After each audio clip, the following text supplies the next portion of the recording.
في الدار. Sekian.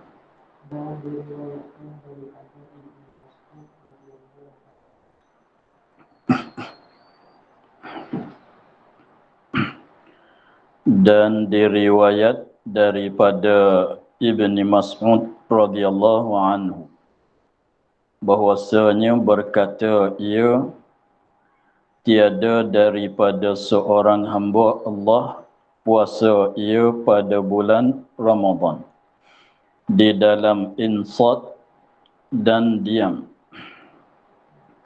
dan zikrillahi ta'ala dan mahalal ia akan halalnya dan mengharamkan haram akan haramnya dan tiada memperbuat ia akan kekejian, malaikat keluar ia daripada Ramadan pada hari keluar ia,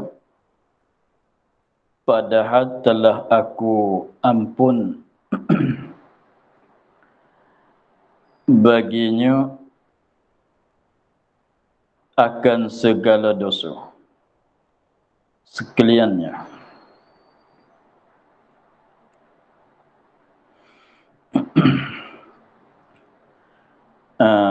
Dan diriwayat daripada Ibni Mas'ud radhiyallahu anhu bahwasanya Ibnu Mas'ud berkata ia Ibnu Mas'ud. Ibnu Mas'ud meriwayat akan suatu hadis daripada Nabi dan Nabi meriwayat akan akan suatu perkara yang daripada Allah Subhanahu wa taala dikatakan hadis qudsi.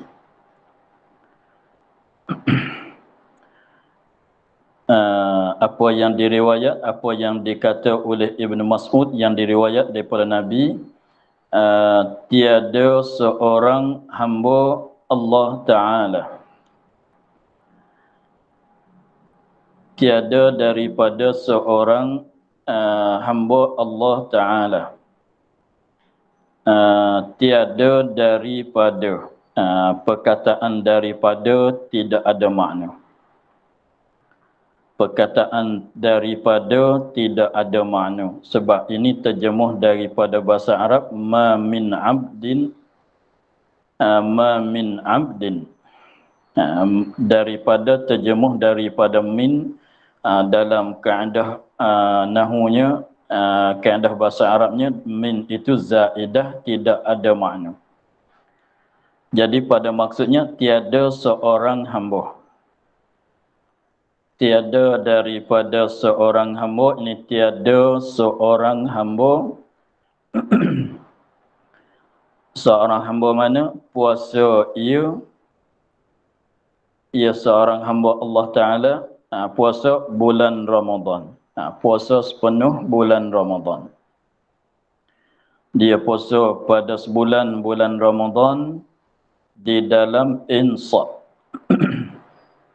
Di dalam insat, sebelum pada sad tu nun, dia puasa bulan Ramadan di dalam insat dan diam. Maksud sama dua tu, insat dan diam, bahasa Arabnya sukut, maknanya diam. Insat pun makna lebih kurang dengan diam. Yang maksudnya diam maknanya tidak bercakap dengan cakapan yang haram. Tidak bercakap dengan cakapan yang haram. Ketika dia puasa sepenuh bulan Ramadan itu, dia tidak bercakap dengan cakapan yang haram, umpama bohong, umpama mengupat dan sebagainya. Dalam keadaan dia puasa bulan Ramadan, dia berinsat, dia diam, tidak bercakap dengan cakapan yang jadi dosa, yang berdosa, dan zikrillah. Dia puasa bulan Ramadan serta berzikir. Dalam keadaan dia puasa, dia berzikir dengan mana-mana zikir, dan zikrillah. Jadi dia puasa itu dalam keadaan berzikir kepada Allah Ta'ala. Maksud zikir tu banyaklah, bagai tahlil pun zikir, tahmid, alhamdulillah, subhanallah, tasbih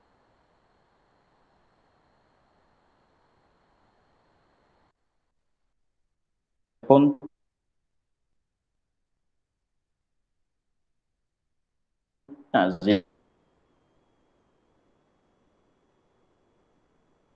zikir selawat.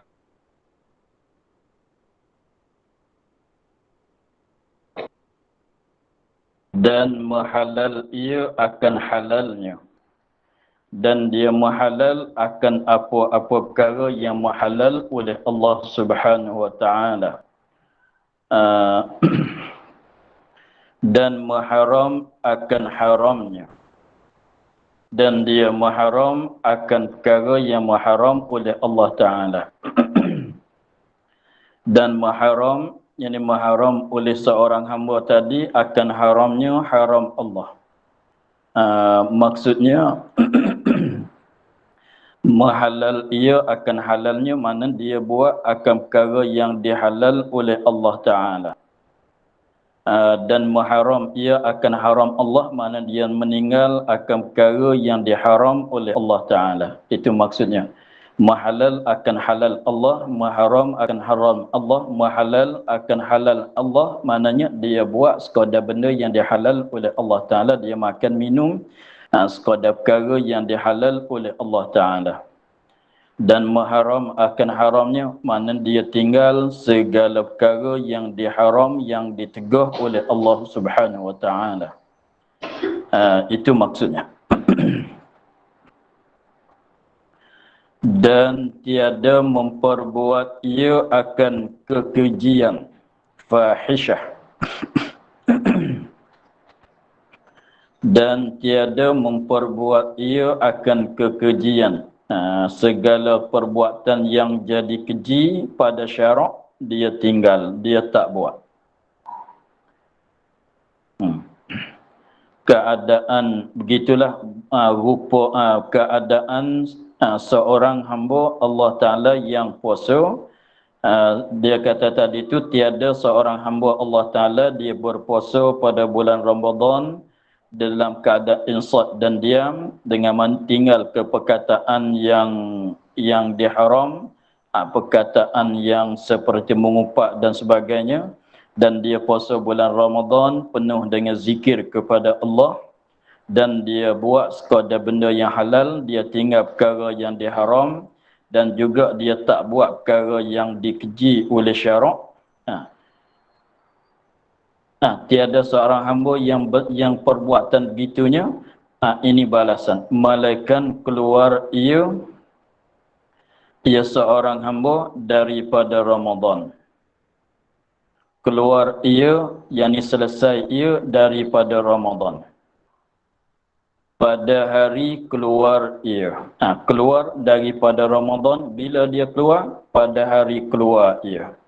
Maknanya apabila selesai daripada bulan Ramadan. Jadi malaikat keluar ia daripada Ramadan pada hari keluar ia. Maknanya apabila sudah dia puasa bulan Ramadan, maka padahal telah aku, Allah Ta'ala, aku tu ialah Allah Ta'ala. Sebab tu dikatakan tadi ni hadis kursi. Tadi saya katanya hadis ini hadis kursi. Padahal telah aku ampun baginya, bagi seorang hamba tadi, akan segala dosanya, sekalian dosa. Jadi maknanya maksud di sini, siapa-siapa yang puasa bulan Ramadan penuh, sebulan Ramadan, dalam sifat, dalam keadaan insat dan diam, dan berzikir, dan menghalalkan yang halal, dan mengharamkan yang haram, dan tak buat kekejian dalam sepenuh bulan Ramadan, maka apabila lepas daripada bulan Ramadan, apabila masuk raya, apabila selesai daripada akhir bulan Ramadan, masuk malam raya, itu mana keluar daripada Ramadan. Apabila masuk malam raya itu, Allah Ta'ala mengampunkan akan segala dosa-dosanya.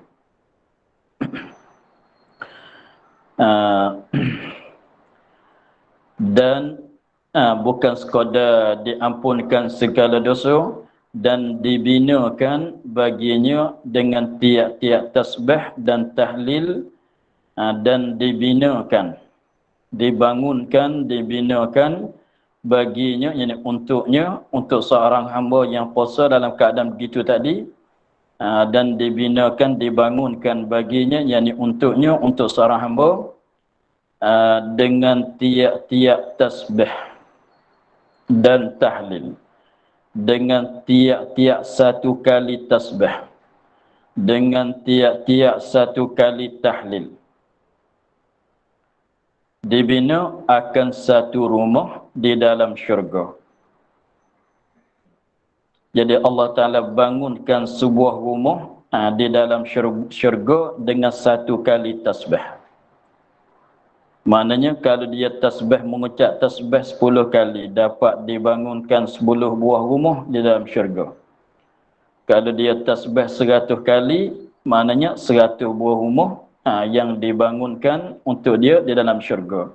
Tahlil pun begitu. Jadi satu kali tasbih, satu kali ucap subhanallah, dibangun untuk dia sebuah rumah.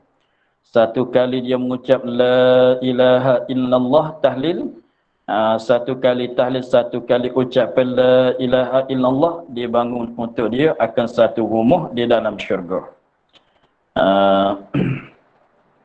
Sebab syurga ni memanglah kawasan untuk seorang-seorang itu luas, nak bangun beribu-ribu buah rumah sekalipun tak ada masalah. Allah Ta'ala bina untuk dia akan beberapa rumah-rumah mengikut sebanyak tasbih, mengikut sebanyak tahlil yang dia bertasbih dan dia bertahlil ketika dia berpuasa pada bulan Ramadan. Sebuah rumah yang dibinakan untuk dia tu daripada permata zamrud. Rumah itu bukan daripada batu, bukan daripada simen, bukan daripada kayu, bahkan rumah itu perbuatannya daripada zamrud yang hijau. Tiap-tiap rumah tu dibuatkan daripada permata zamrud yang hijau. Di dalam rungganya,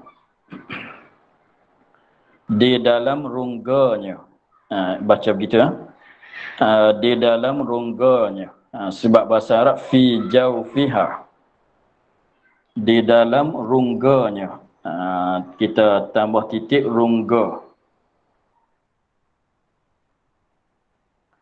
mana sebelah dalam.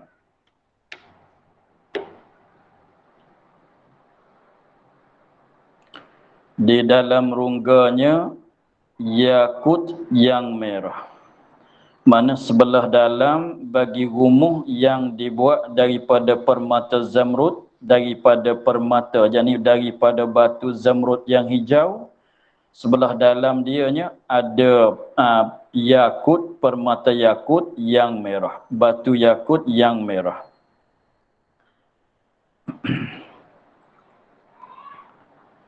Di dalam demikian itu yakut satu khaymah. Jadi maksudnya Allah Ta'ala binakan dengan tiap-tiap satu kali tasbih dan tiap-tiap satu kali tahlil akan sebuah rumah. Lepas tu sebuah rumah sana itu bersamanya, cuba kita bayang, dia katanya dalam sebuah rumah itu ada bilik yang daripada permata yakut yang merah pula. Di dalam demikian itu yakut pula, dan di dalam sebelah dalam bagi bilik yang permata yakut yang merah itu ada satu khaymah. Ada satu khaymah pula daripada mutiara. Sebelah dalam bagi jadi sebuah rumah tu daripada permata zamrud, daripada batu zamrud. Sebab permata ni batu kan. Lepas tu sebelah dalam rumah tu ada bilik pula daripada batu yakut yang merah. Lepas tu sebelah dalam bagi bilik yang daripada permata yakut yang merah pula ada satu khaymah. Satu khaymah daripada mutiara. Satu khaymah daripada mutiara yang berungga. Maknanya ada ruang sebelah dalam.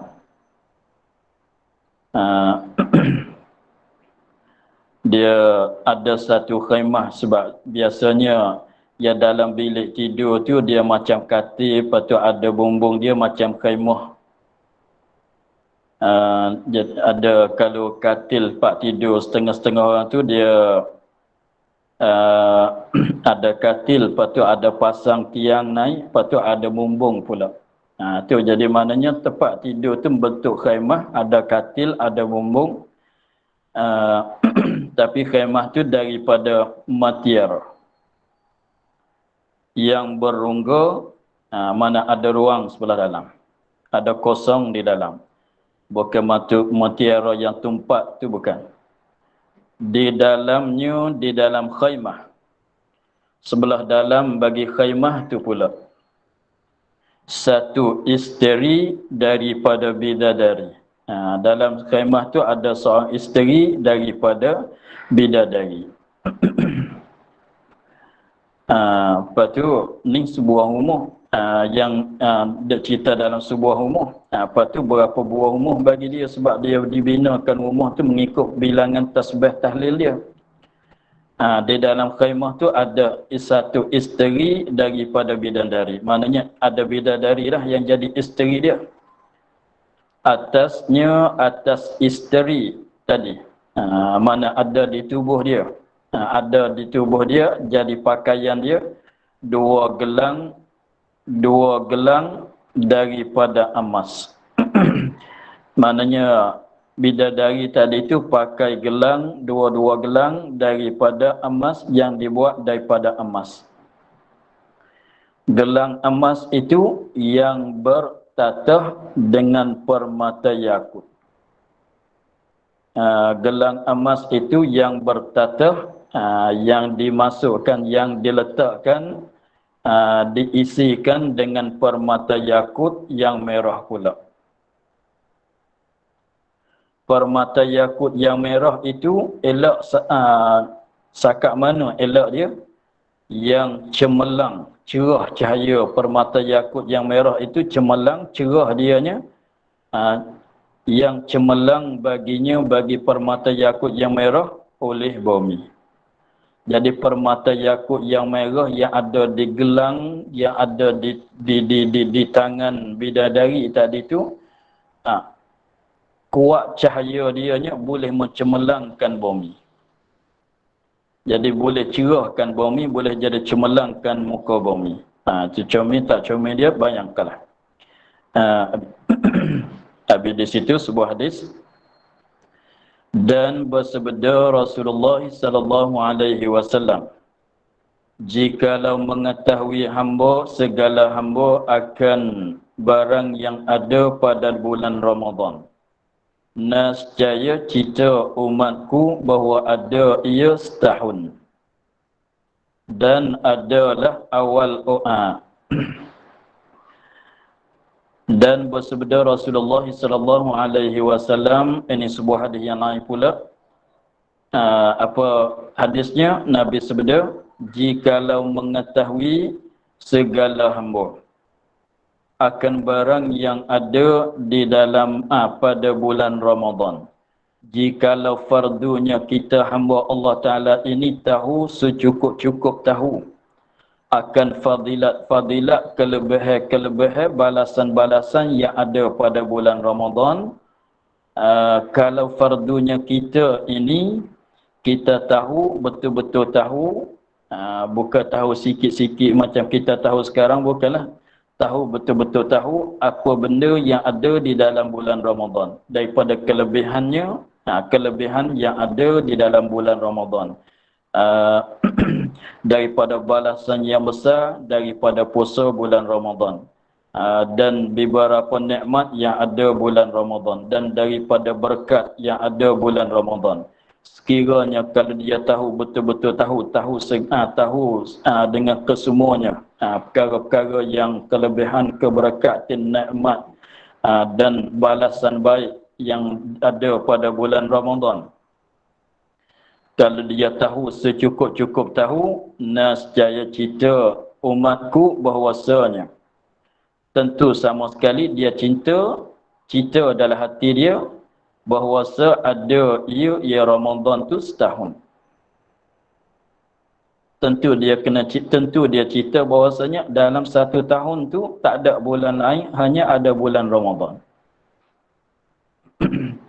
Tak nak ada Muharram Safar, nak ada Muharram Ramadan. Bulan pertama Ramadan, bulan yang kedua pun Ramadan, bulan yang ketiga pun Ramadan, bulan yang keempat sampai bulan 12 pun bulan Ramadan. Bulan satu naik pun bulan Ramadan juga. Jadi dengan sebab dia tahu kelebihan keberkatan apa dia banyak dalam bulan Ramadan, kalau dia tahu tentu dia cita-cita bahwasanya dalam satu tahun tu tidak ada bulan lain, hanya bulan Ramadan. Itu maksudnya. Nescaya cita-cita umatku bahawa ada ia Ramadan setahun. Bulan Ramadan tu setahun, bukan sebulan dah. Ramadan tu setahun, bukan sebulan dah. Jadi maknanya sepanjang masa tu dalam bulan Ramadan straight. Tak ada masuk Syawal, tak ada masuk Zulqa'dah, Zulhijjah, Muharram, Safar. Lepas Ramadan, selepas Ramadan pun Ramadan. Sepanjang tahun bulan Ramadan. Jadi maknanya nak bagi seumur hidup dia, umur dunianya, bulan Ramadan straight. Itu kalau dia tahu. Memanglah benda tu ada begitu sungguh. Tapi kitanya tak begitu tahu sangat. Tak begitu tahu sangat kelebihan apa semua yang ada pada bulan Ramadan. Sebab tu setengah tu nak cita-cita supaya habis bulan Ramadan nak beraya pula. Nak beraya pula sebab dia pada fikiran dia nya terserenaknya selepas Ramadan kita beraya pula. Jadi beraya tu serenak pula. Satu perkara yang serenak, yang suka selepas pada kita puasa bulan Ramadan. Tapi kalau tahu dengan secukup-cukup tahu tak nak beraya. Tak nak beraya, nak tetap dalam puasa bulan Ramadan. Esok Ramadan, selepas tu pun Ramadan, selepas tu pun Ramadan. Sebab banyak dengan keberkatan, nikmat apa semua tu banyak. Habis di situ, itu besar sangatlah bulan Ramadan. Dan adalah awal orang yang menghimpunkan manusia kerana sembahyang tarawih itu Sayyidina Umar bin Khattab radhiyallahu anhu. Habis di situ ni nak masuk tentang sembahyang tarawih yang ada di dalam bulan Ramadan. Sebelum pada tu kita tengok latar belakang sikit tarawih, sembahyang tarawih. Jadi sembahyang tarawih apabila disunatkan oleh Allah Ta'ala kepada Nabi dan kepada umatnya, maka malam yang pertama Nabi bersembahyang tarawih di masjidnya. Maka sahabat-sahabat pun tak begitu ramai sangatlah datang bersembahyang tarawih bersama Nabi di masjid Nabi. Tetapi apabila masuk malam yang kedua, Nabi datang ke masjid untuk sembahyang tarawih dan manusia bertambah banyak berdatang bersembahyang tarawih bersama dengan Nabi. Apabila masuk malam yang ketiga, setengah kata masuk malam yang ketiga, Nabi tak keluar ke masjid. Hanya Nabi sembahyang tarawih di dalam rumah. Setengah katanya malam yang ketiga Nabi sembahyang di masjid dia lagi. Malam yang keempat Nabi sembahyang di rumah. Tak sembahyang di masjid. Maka apabila esok hari itu, jadi ada khilaf, setengah katanya malam yang ketiga Nabi mulai sembahyang di rumah. Setengah katanya malam yang keempat Nabi mulai sembahyang di rumah. Tak bersembahyang di masjid. Apabila esok pagi Nabi pun cerita kepada sahabat dia, sebab dia tak datang sembahyang tarawih di masjid, hanya sembahyang seorang diri di rumah, sebab Nabi takutnya difardukan sembahyang tarawih, diwajibkan sembahyang tarawih di atas umat dia. Sebabnya, sebab apa begitu? Sebab kalau kita tilik kepada kaedah usul fiqhnya, setiap-tiap perbuatan yang Nabi buat tak pernah tinggal adalah wajib. Setiap-tiap perbuatan apabila Nabi buat tak pernah tinggal. Maknanya setiap dia ibadat yang Nabi mengekali tak pernah tinggal adalah perbuatan itu perbuatan yang wajib. Maka sekiranya kalau Nabi datang ke masjid setiap malam sampai ke akhir hayatnya, tentulah sembahyang tarawih di masjid adalah wajib. Sebab masuk dalam kaedah setiap-tiap perkara yang dimengakali oleh Nabi pada buatnya adalah perkara yang wajib. Lalu tu Nabi bimbang takut nak jadi wajib di atas umatnya, Nabi putus, Nabi tidak datang sembahyang tarawih di masjid. Hanya masing-masing sembahyang di rumah masing-masing. Tidak berjemaah. Sebab itulah sembahyang tarawih asalnya tidak berjamaah. Kemudian semenjak daripada malam yang ketiga atau malam yang keempat sampai ke Nabi meninggal dunia, masing-masing sembahyang tarawih itu masing-masing buat di rumah masing-masing. Masuk khilafah Sayyidina Abu Bakrin sekalipun sembahyang tarawih di rumah masing-masing juga. Tidak jadi berimpun ramai-ramai di masjid, tidak. Apabila datang khilafah Sayyidina Umar. Apabila datang khilafah Sayyidina Umar, maka Sayyidina Ali memberi pengusyuran kepada Sayyidina Umar bahwasanya eloklah kalau kita kumpulkan manusia bersembahyang untuk bersembahyang tarawih di suatu tempat. Datang beramai-ramai sembahyang tarawih di suatu tempat, tak payah sembahyang di rumah masing-masing. Apabila datang itu pada masa Sayyidina Khilafah Sayyidina Umar. Apabila datang Khilafah Sayyidina Umar, Sayyidina Ali itu pula memberi pengusyuran kepada Sayyidina Umar. Memberi pengusyuran kepada Sayyidina Umar supaya Sayyidina Umar buat keputusan menghimpunkan manusia untuk bersembahyang tarawih di suatu tempat di Masjid Nabi. Maka pengusyuran Sayyidina Ali itu yang mengusyur kepada Sayyidina Umar saat itu sebabnya ada sebuah hadis yang lagi akan cerita. Dengan sebab Sayyidina Ali dia beri pengusyuran kepada Sayyidina Umar untuk mengumpulkan manusia di masjid untuk sembahyang jemaah sembahyang jemaah tarawih beramai-ramai berdalil dengan suatu hadis yang lagi akan datang. Dia berdalil dengan suatu hadis yang lagi akan datang. Apabila Sayyidina Ali baca suatu hadis yang lagi akan datang, boleh jadi hadis ini Sayyidina Ali dapat dengar daripada Nabi, tetapi Sayyidina Umar tak dapat dengar daripada Nabi. Maka Sayyidina Ali meriwayatkan suatu hadis kepada Sayyidina Umar. Maka Sayyidina Umar pun setujulah di atas menghimpunkan manusia di Madinah itu bersembahyang tarawih di tempat yang satu, berjemaah dengan imam. Mulai di situlah, mulai daripada di situlah sembahyang tarawih itu berjemaah sampai pada masa kita sekarang. Ini pun setengah daripada apa dia? Setengah daripada perkara yang agaknya boleh panggil juga perkara bid'ah, tapi bukan dia bid'ah muharramah lah, bid'ah hasanah. Makna perkara yang tak ditinggal oleh Nabi, perkara yang tak dibuat oleh Nabi. Sembahyang tarawih berjamaah, perkara yang tak dibuat oleh Nabi, tetapi Sayyidina Umar cuba membuat dengan sebab berdalil dengan perkataan Nabi. Jadi maknanya masalah bid'ah itu, nak kata bid'ah muharramah itu perkara yang tak dibuat oleh Nabi tetapi tak ada masuk dalam hadis Quran.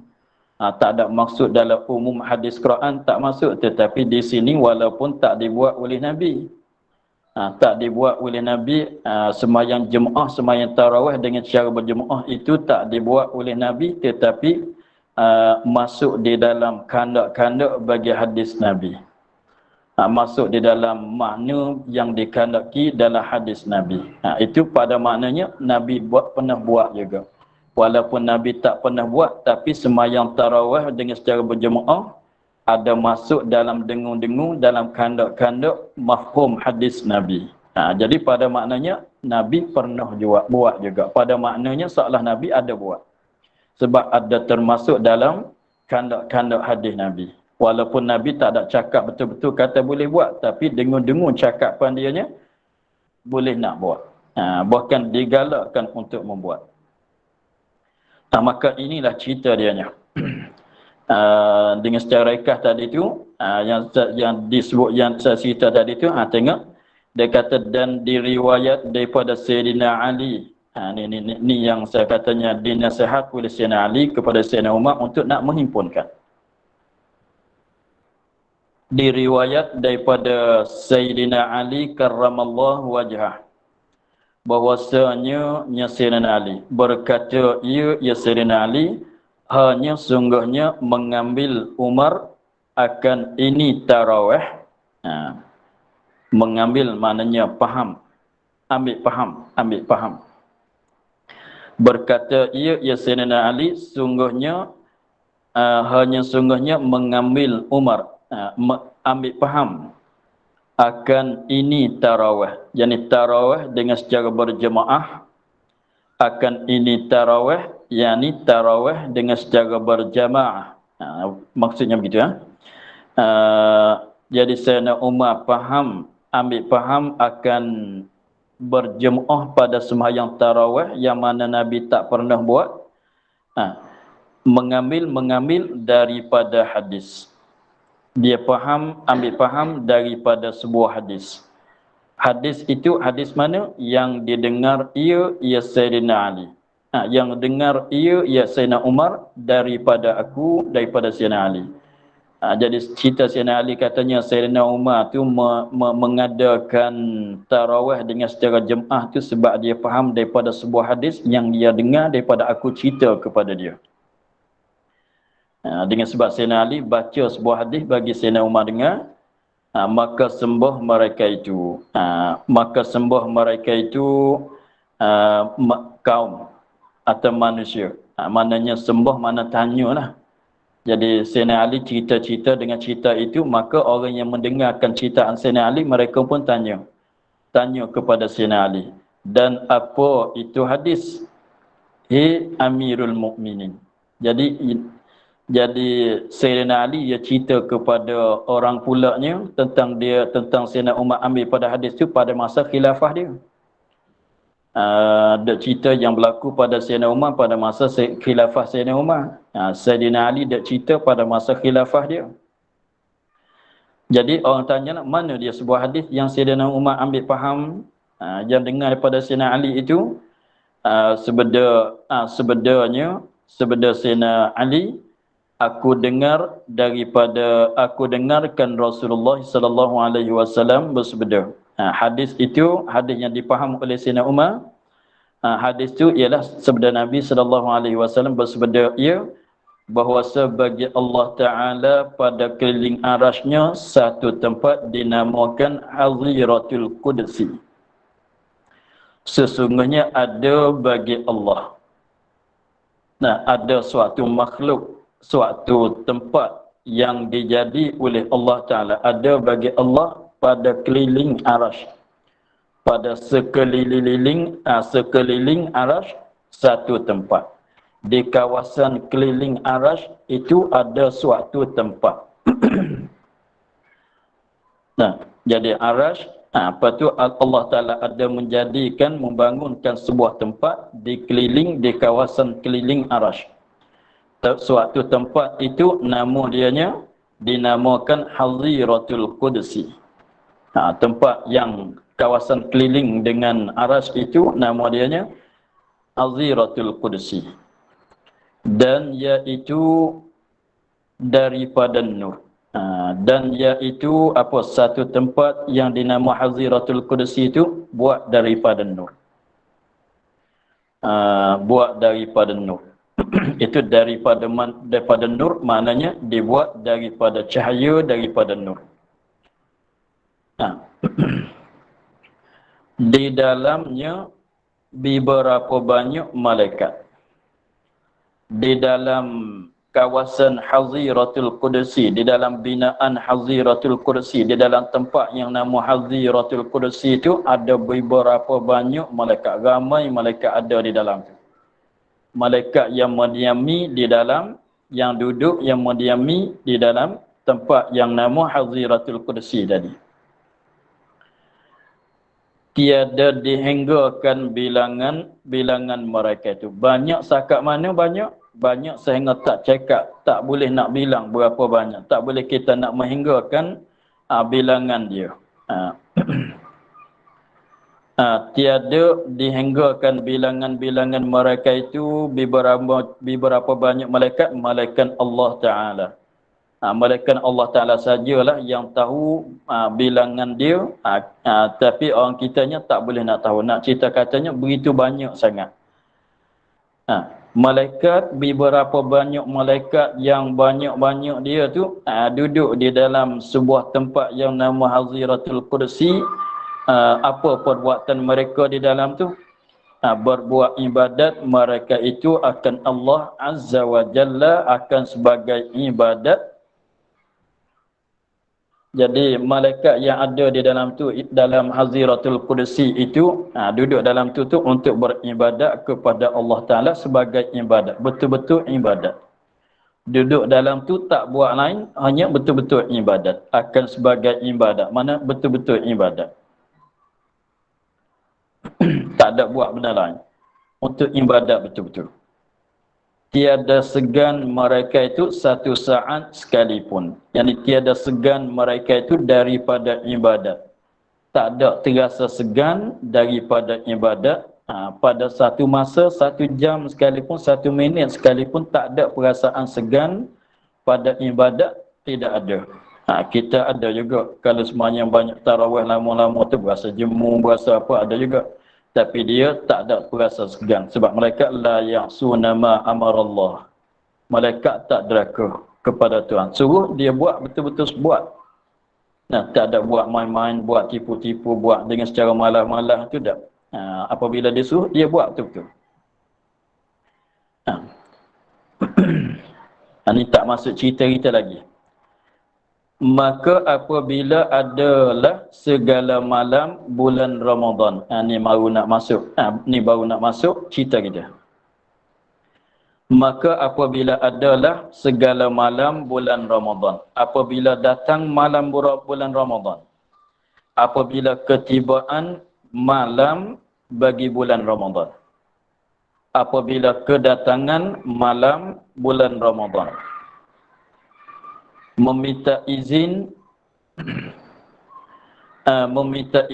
mereka itu akan Tuhan mereka itu, bahawa turun mereka itu kepada bumi. Apabila masuk malam bulan Ramadan, tak kira tahu mana-mana, maka malaikat yang seramai-ramai yang duduk di dalam tempat nama Haziratul Qudsi itu, mereka semuanya minta izin daripada Allah supaya nak turun ke bumi. Supaya Allah Ta'ala izin kepada mereka untuk turun ke muka bumi. Maka apabila minta izin, maka Allah Ta'ala mengizin kepada mereka untuk turun ke muka bumi. Maka turun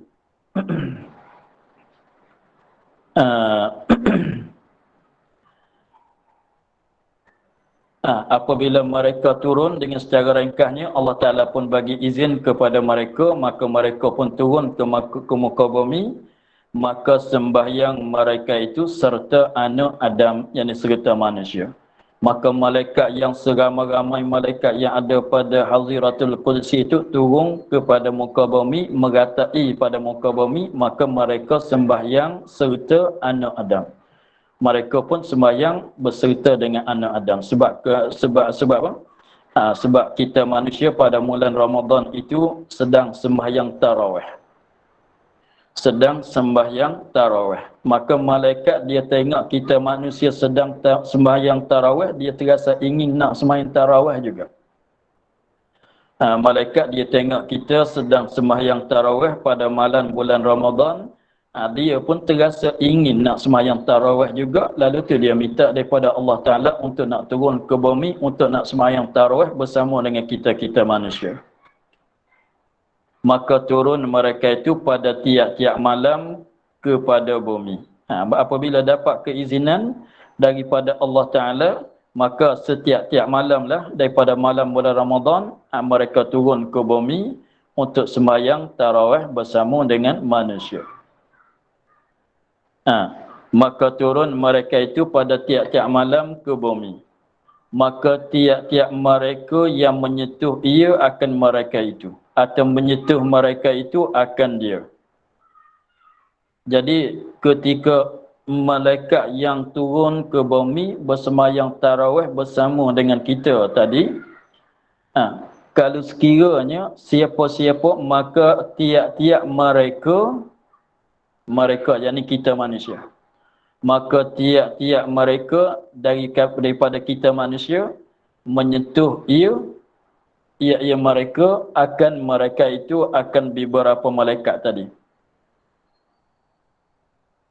atau menyentuh mereka itu beberapa malaikat, akan dia, akan mereka, akan tiap-tiap mereka, akan manusia. Nascaya dapat saadah ia akan sebagai saadah yang tiada celaka kemudiannya selama-lama. Jadi maksudnya ketika malaikat turun sembahyang bersama dengan kita,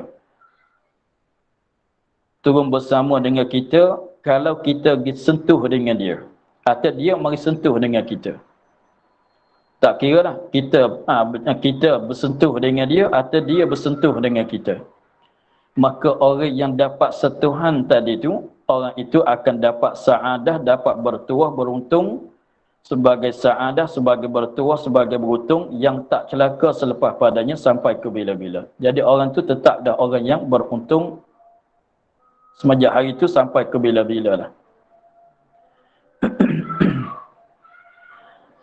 Itu yang kita boleh dapat kelebihan, dapat faedah daripada turun mereka.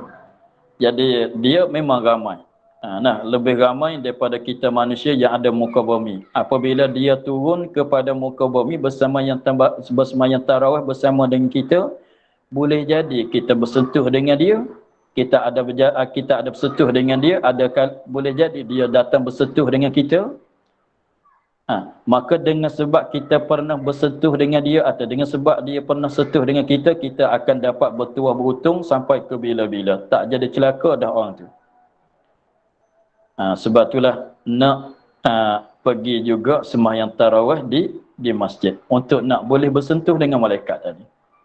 Seboleh-bolehnya nak ada sembahyang tarawih. Sebolehnya nak ada. Sebab kalau kita sembahyang seorang diri di rumah pun malaikat datang bersama dengan kita. Apakah lagi kalau di masjid, kalau kita sembahyang tarawih di rumah seorang diri pun ada malaikat datang bersembahyang dengan kita. Maka sekiranya kalau ada bersentuh dengan dia bersentuh dengan kita, maka tentulah kita dapat beruntung sama sekali. Maka apabila Sayyidina Umar dengar cerita hadis daripada Sayyidina Ali tadi, maka jawab Sayyidina Umar, maka kata Umar radhiyallahu anhu, tak kala itu kami terlebih sebenar dengan ini. Itu kata Sayyidina Umar. Itu yang Sayyidina Umar komennya, yang katanya apabila dengar hadis tu, Sayyidina Umar jawab katanya, maka berkata Sayyidina Umar, tak kala itu, tak kala dengar daripada Sayyidina Ali. Tak kala itu, tak kala dengar ia akan hadis daripada Sayyidina Ali. Apa dia kata? Kami, ini perkataan Sayyidina Umar, kami terlebih sebenar dengan ini. Kita manusia sendiri ni terlebih sebenar, yang terlebih sepatut untuk nak dapat benda ini. Apa dia? Datang bersembahyang, berjemaah bersama-sama, ramai-ramai, boleh menyentuh pergi mari. Maka Sayyidina Umar katanya, kalau malaikat duduk di atas Haziratul Qudsi ni, itu dapat mereka rela sanggup turun ke bumi untuk nak sembahyang tarawih bersama-sama dengan kita. Kita duduk atas muka bumi, terlebih sebenar, terlebih sepatut sangatlah untuk nak datang sembahyang tarawih bersama-sama, beramai-ramai dengan secara jemaah. Dia katanya malaikat ni duduk atas langit, atas pada langit lagi, sekeliling arah tu sanggup turun pada muka bumi untuk nak sembahyang jemaah tarawih beramai-ramai. Kita duduk kat tepi-tepi masjid ni, tapi sepatutlah untuk nak sembahyang jemaah tarawih beramai-ramai. Apabila nampaknya begitu, apabila dia kata kita manusia lebih sepatut daripada malaikat lagi untuk nak buat begitu. Sebab asalnya tarawih hak kita. Maka menghimpun dia. Maka selepas tu Sayyidina Umar pun mulai menghimpun ia Sayyidina Umar akan manusia kerana tarawih. Menghimpun kerana tarawih. Mana menghimpun untuk bertarawih berjemaah di masjid. Maka mulai di situ Sayyidina Umar pun arah kepada manusia supaya datang ke masjid untuk berjemaah sembahyang tarawih. Dan diberikan dia dan didirikan dia kan tarawih, kerana nak sembahyang tarawih dan tunaikan sembahyang tarawih untuk nak untuk apa, dengan secara berjamaah. Itulah ceritanya. Jadi maknanya cerita ini untuk nak cerita katanya Sayyidina Umar orang yang pertama yang mulai arah manusia supaya sembahyang tarawih berjamaah. Lepas tu sebab dia dengar akan sebuah hadis daripada Sayyidina Ali. Jadi dalam sambilan cerita ini kita boleh tahu kehebatan, kelebihan bagi sembahyang tarawih. Nah, kalau kita tak sembahyang tarawih, tak dapat nak bersentuh, artinya tak dapat bersentuh menyentuh dengan malaikat. Tapi tak mesti, tapi bertuah tu boleh jadi bertuah dengan beruntung dengan jalan lain lagi. Tetapi kalau kita dah sembahyang tarawih, boleh jadi kita dapat sentuh menyentuh dengan para malaikat yang turun. Maka dengan sebab kita sentuh itulah kita dapat beruntung dan bertuah sampai ke bila-bila. Tak jadi celaka sama sekali. Kalau ingat begitu, kalau segan nak sembahyang tarawih pun berjaya dicegahlah. Sebab ingat nak dapat beruntung, nak dapat bertuah sampai ke bila-bila.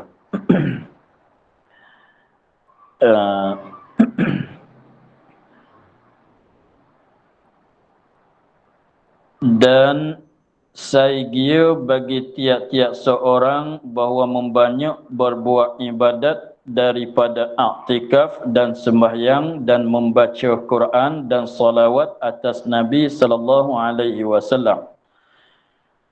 Ini satu nasihat daripada musannif di atas saya sepatut sangatlah bagi tiap-tiap seorang, tak kira lelaki perempuan, bahawa membanyakkan berbuat ibadat daripada apa dia ibadat tu, daripada i'tikaf, daripada dan sembahyang dan membaca Quran dan selawat atas Nabi, dan membanyakkan berdoa dan begitu juga bersedekah, lagi berzikir-zikir yang lain lagi pada 10 malam yang akhir daripada bulan Ramadan.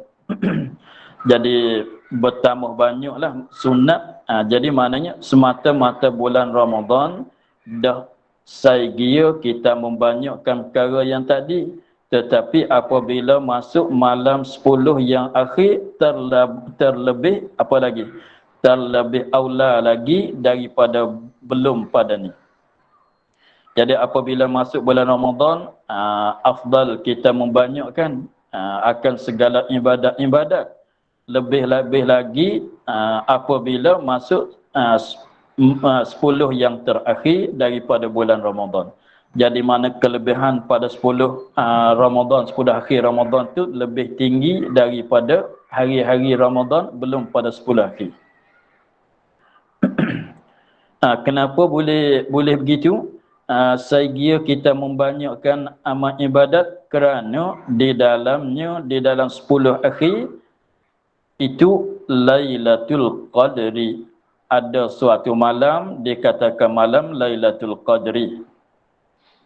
Kerana dalam lingkungan 10 akhir itu ada suatu malam dikatakan malam Lailatul Qadri sebagaimana kita maklum. Al-Qadri itu makna menghukum. Al-Qadri dengan makna ada setengah katanya Al-Qadru makna menghukum, setengah katanya Al-Qadru dengan makna kemuliaan. Hmm. Begitu. Dan yang terlebih harap malam yang gasar, bukan kasar, gasar, yang terlebih harap untuk nak jumpa dengan malam Lailatul Qadar. Malam gasar. Dia ada satu malamnya. Sebab gunaan ni lailah. Lailatun satu malam. Kalau lailun malam bukan siang. Ni lailatun satu malam, bukan dua malam, bukan tiga malam. Jadi mana sebulan ya ada satu malam, dalam sebulan, dalam setahun tu ada satu malam saja. Maka Lailatul Qadar yang paling harapnya, yang terlebih harap nak ada Lailatul Qadar malam yang gasar. Tapi kita kena faham, ia guna cakapannya yang paling harap, bukan yang ada yang berlaku. Mana harap-harap nak berlakunya malam yang gasar. Maknanya malam yang gasar apa dia? 21, 23, 25, 27 dan 29. Itu malam yang gasar, lebih ada harapan untuk nak ada malam Lailatul Qadar. Tak menafilah, boleh kata tak ternafilah kalau malam yang bukan malam 22, 24 tu boleh jadi nak ada. Boleh jadi nak ada, tetapi kalau malam yang gasar lebih harap nak ada. Tapi memang dalam 10 hari itu kena ada satu malam Lailatul Qadar. Tapi duduk malam mana tu, itulah nak kira malam mana yang terberharap nak berjumpa. Dan cenderung Imam Syafi'i radhiyallahu anhu kepada malam yang selikur atau yang 3 likur. Sebut Imam Syafi'i, jadi sikit makluman untuk kita bahasanya pendapatan Imam Syafi'i bahawa malam Lailatul Qadar tidak ada belum pada 10 akhir. Mazhab Imam Syafi'i malam Lailatul Qadar sungguhlah berlaku pada bulan Ramadan, tapi ada setengah tu katanya bulan Sya'ban. Setengah ulama dia katanya malam Lailatul Qadar kena kepada malam nisfu Sya'ban. Ada juga setengah kata begitu. Tapi lain pada mazhab kita lah. Itu dia katanya malam Lailatul Qadar ialah malam nisfu Sya'ban. Tapi itu kaum dhaif. Untuk ni satu sebagai makluman je lah. Tetapi dalam mazhab kitanya malam Lailatul Qadar tak akan berlaku melainkan pada 10 akhir Ramadan. Dalam 10 akhir Ramadan boleh jadi berlakulah pada mana-mana malam itu.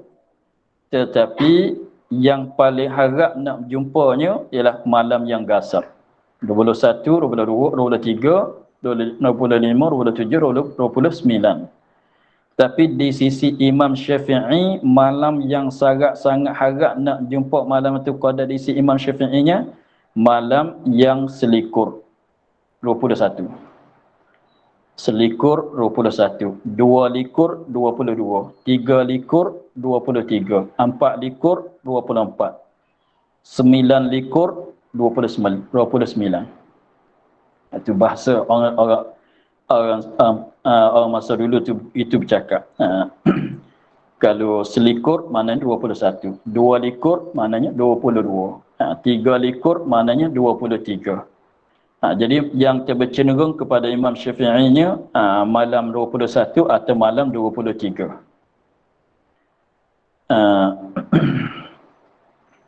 Dan kata Ibnu Abbas dan Sayyidina Umar Ibn Al-Khattab, iaitu malam yang ke-7 likur, iaitu malam yang terlebih harap, iaitu malam yang terlebih harap untuk nak jumpa malam Lailatul Qadar ialah malam yang ke-7 likur, 27. Jadi Ibn Abbas dan Sayyidina Umar katanya yang paling harap nak ada malam Lailatul Qadar itu ialah malam yang ke-27.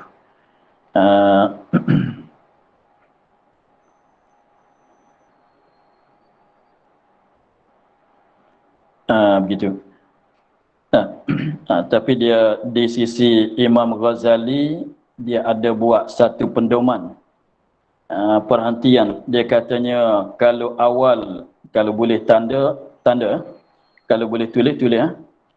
Imam Ghazali dia katanya kalau awal Ramadan hari Ahad atau hari Rabu. Kalau awal Ramadan betulan dengan hari Ahad atau hari Rabu, maka malam Lailatul Qadar 29. Ahad atau Rabu. Satu Ramadan betul dengan hari Ahad, betul dengan hari Rabu, maka malam Lailatul Qadar 29. Kalau satu Ramadan hari Isnin, kalau satu Ramadan hari Isnin, kalau satu Ramadan hari Isnin, maka malam Lailatul Qadar pada malam 21. Satu Ramadan kalau Isnin, Lailatul Qadar 21. Isnin 21. Pendek-pendeknya Isnin 21. Maknanya satu Ramadan kalau betul dengan hari Isnin, maka malam Lailatul Qadar jatuh pada malam 21.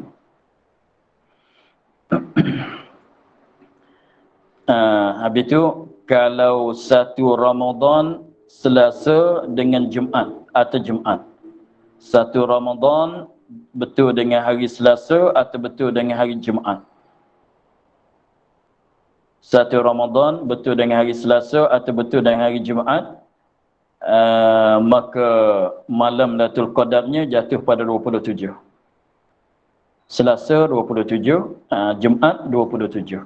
Satu Ramadan hari Selasa, malam Lailatul Qadar 27.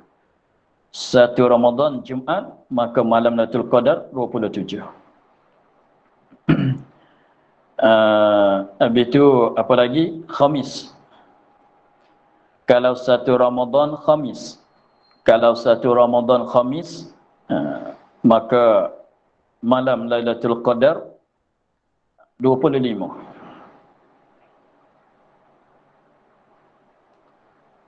Kalau satu Ramadan hari Khamis, maka Lailatul Qadarnya 25.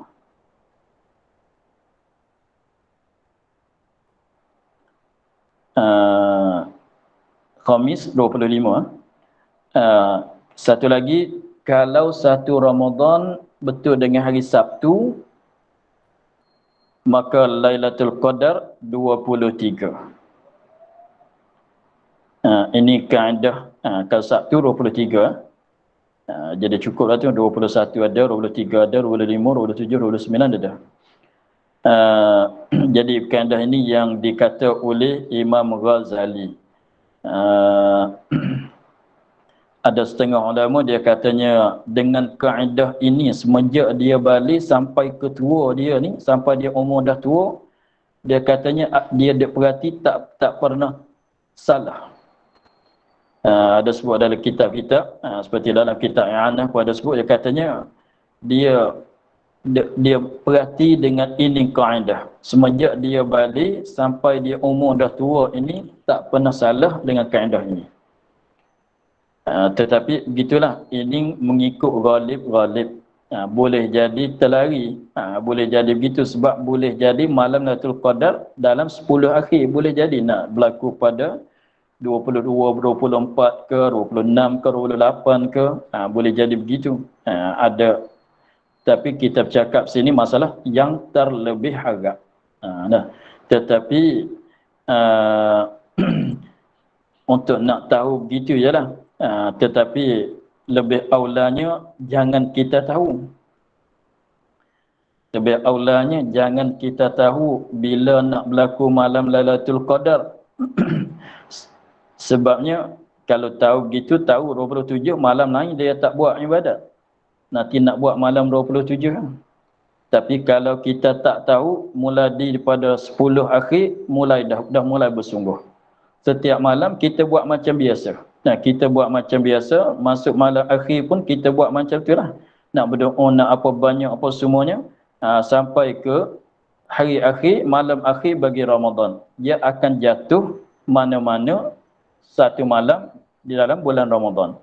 walaupun kita tak tahu. Dia masalahnya bukan nanti kita tahu kata bulan Ramadan nak dapat kelebihan katanya diganda 1000 bulan. Kebetulan amalan kita yang dibuat, ibadat kita buat betul dengan malam Lailatul Qadar. Tentu amalan kita diganda seperti 1000 tahun dibuat.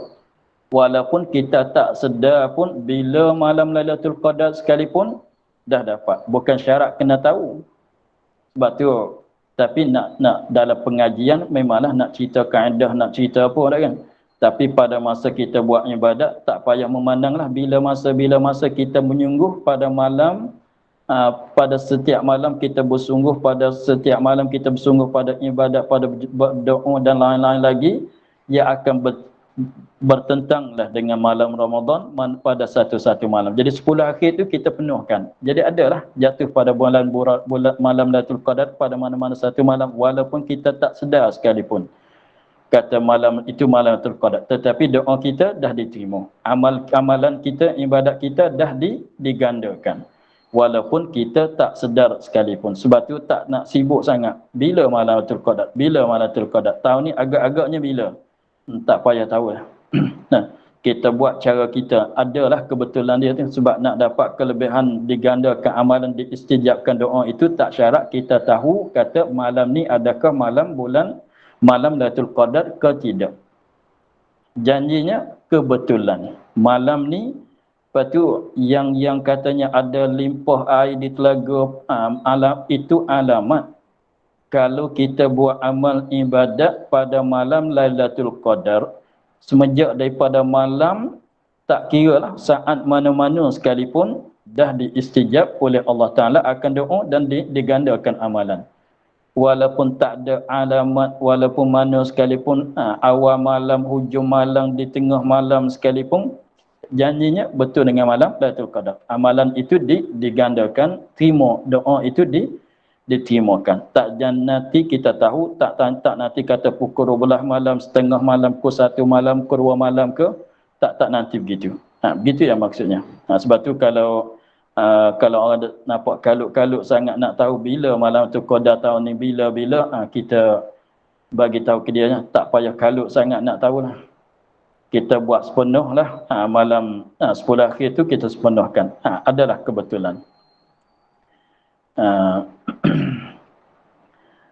Habis di situ insyaAllah minggu depan kita sambung pada katanya firman Allah Ta'ala Lailatul Qadri khairum min alfi syahr. Wallahu a'lam. Alhamdulillah Rabbil Alamin. A'udzubillahi minasyaitonir rajim. Bismillahirrahmanirrahim.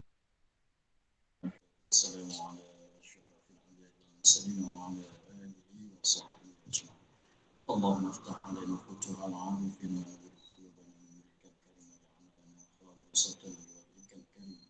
اللهم إنا نسأل